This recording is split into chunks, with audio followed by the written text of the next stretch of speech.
Hello friends, once again Rahul Dikshit is in front of you. आज का video मैंने constitution of India के ऊपर बनाया है। देखिए, India is getting independence on 15th August 1947 and perhaps it takes almost 3 years after independence to finally frame the Constitution of India and the Republic of India coming into existence. Now, these 3 years are actually manifestation of long drawn freedom struggle movement, जो हमारा आजादी को लेके एक संघर्ष चल रहा था।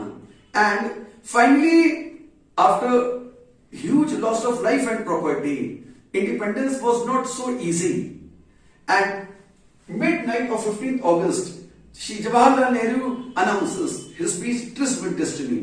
Now the constitution that needs to be framed, तो बहुत अच्छे से समझने की कोशिश कीजिए कि विश्व के मानचित्र पर, on the map of world, any country whether small or big, the moment you get independent, you are confronted with two immediate challenges.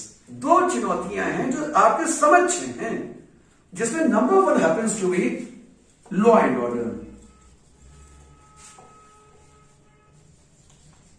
and second happens to be economy. Law and order अर्थात एक आजाद देश में जो सरकार बनेगी उसका स्वरूप, प्रारूप, आकार कैसा हो। रीजन बीइंग, देश तो चल ही रहा था फ्रीडम स्ट्रगल मूवमेंट में भी, and there can be so many debates, Islamic India, British India, but now you are totally independent. आप सबसे पहले इस देश को, इस उपमहाद्वीप को किस सरकारी सांचे में ढालेंगे। Whether you are going to resort aristocracy, monarchy, oligarchy, there can be so many forms of government, and still in the world you will see so many countries practicing various forms of government.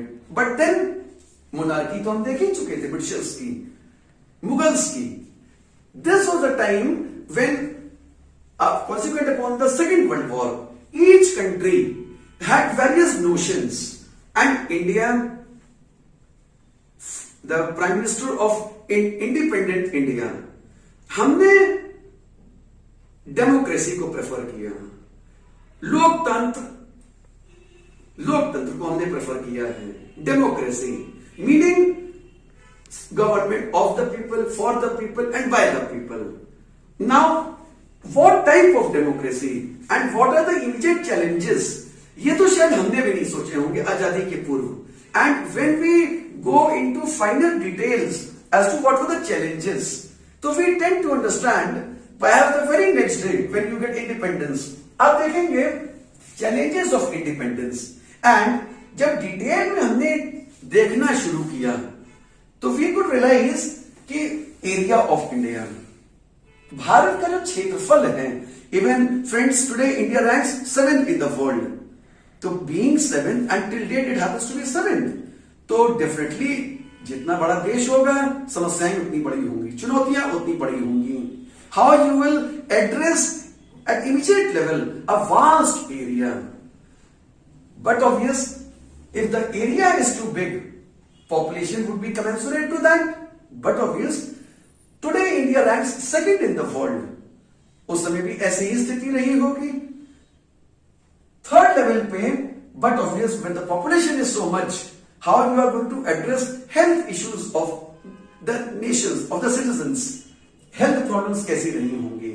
recently we could see in 1921, that was year of great divide, electricity, देश जिस समय आजाद हुआ, very few rather countable population was literate, and that too perhaps might be serving the vested interest of East India Company with Lord Macaulay's down filtration theory, बस अंग्रेजी माध्यम में जो कुछ भी हम पढ़े हुए थे।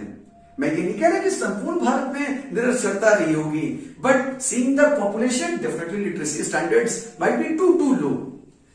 Now ये तो वो प्रॉब्लम्स हैं जो इमीडिएट आपके पास हैं, आप जहां खड़े हैं ये प्रॉब्लम्स तो हुई। Now coupled with this, the last nail on the coffin of independent India, I would say, is the very creation of Pakistan.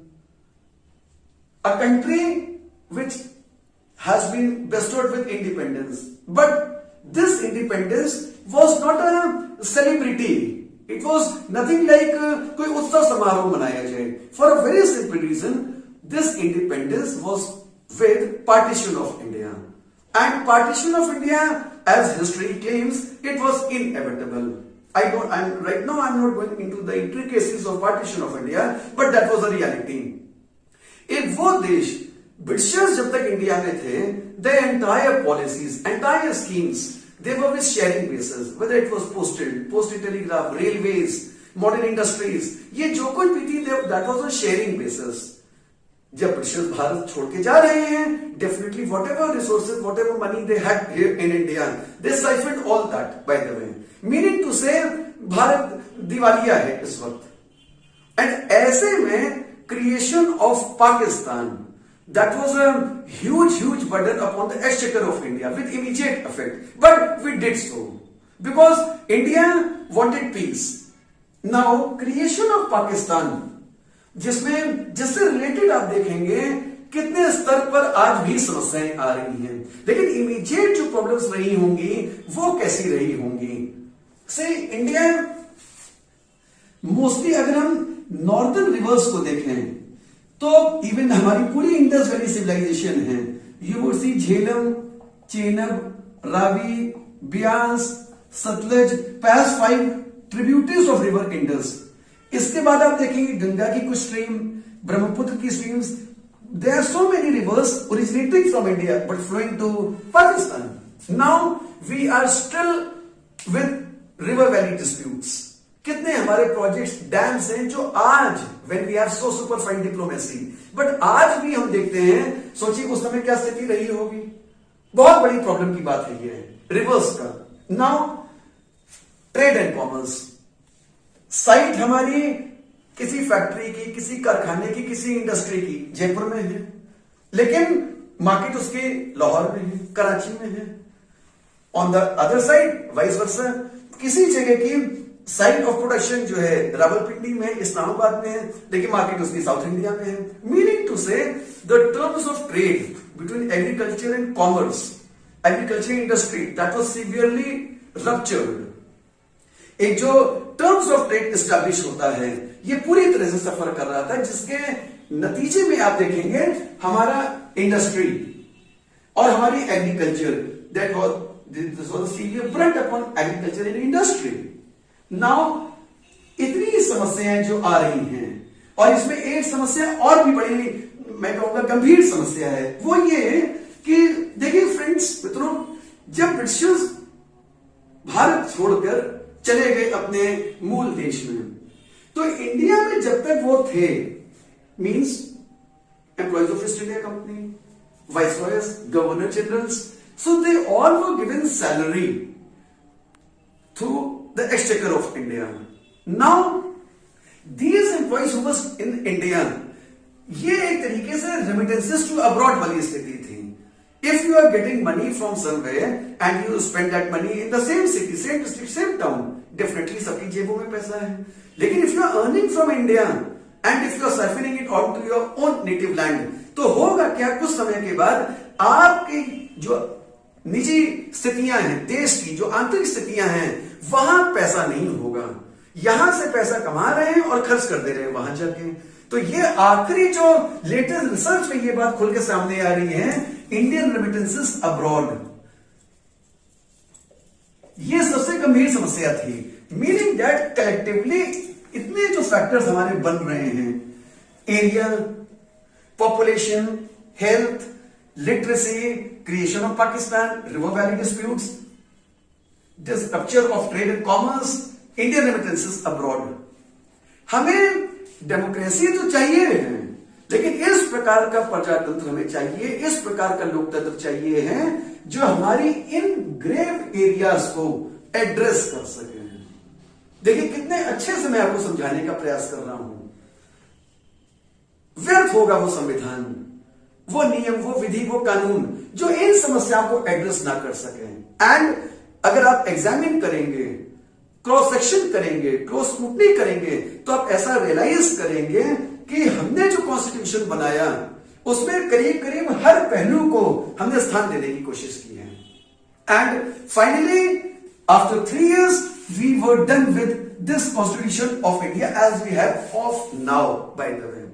अब भारत का संविधान बनके तैयार हो गया है and with this emancipation, with this commencement of the constitution of India, तो जब तक कॉन्स्टिट्यूशन नहीं है you cannot have any constitutional body, any extra constitutional body created by an act of parliament, statutory. लेकिन once you have a constitution, आप देखेंगे 26 जनवरी 1950 the moment India is turning to be republic, देखते ही देखते you are with planning commission, you are with NDC, national development council, you are with Indian statistical organisation, reserve bank, ये जितनी भी agencies हैं they started immediately performing that task that was deputed on to them.